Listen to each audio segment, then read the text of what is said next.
Senator Lee, my name is Don Savage. I live in Salt Lake County, but this afternoon I was in Ogden and heard you were here tonight. My question is, many of us feel that we're on a train and we're seeing the train wreck coming. We feel like we're on a plane. We know we're descending at a faster and faster speed, heading for a crash. What is the best scenario if in November, on November 6th, the Republicans keep the House, the Republicans, odds look good, get the Senate, and if by a wonderful miracle Mitt Romney's elected president, what is the best scenario of how things can change next year to get us from the terrible trajectory we're on of 40% of every dollar we spend every day is borrowed money? Is there a realistic chance of the Department of Education being eliminated, other things being eliminated? What's the best case scenario if the voters make really good choices on November 6th? First of all, Don, I hope that exactly what you've described comes to pass. This would be a good thing for our country. First of all, especially with regard to our debt problem, President Romney was one of the very first among the Republican presidential candidates, Mitt Romney was, who came out and said, if I'm elected president, I will adhere to the principles of the Cut, Cap, and Balance Pledge. I'm the author of the Cut, Cap, and Balance Act in the Senate.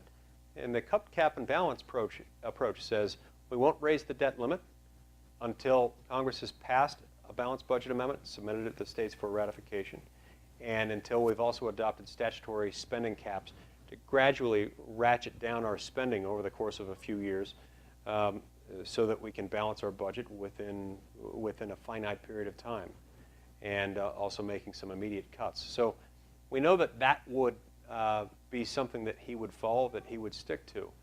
That by itself would do a lot to usher in reform, but we've got to do more than that as well.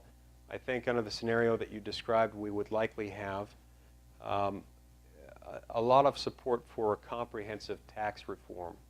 One of the reasons why we fall into this why we've fallen into this pit.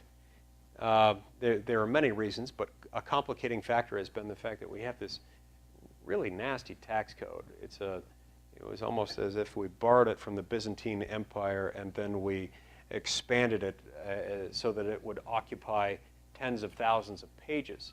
No one understands it. No one has ever read the whole thing. If they ever did, it would promptly die. Sort of like the guy who ran the first marathon. He died right after.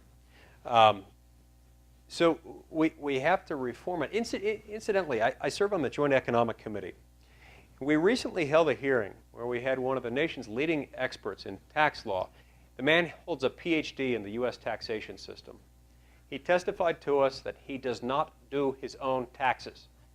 We asked him why. We said, you're one of the nation's foremost experts on the U.S. tax code. And he said, I don't understand it well enough to feel confident that I won't make a mistake. So I have to hire somebody else to do it so that my head won't be on the line.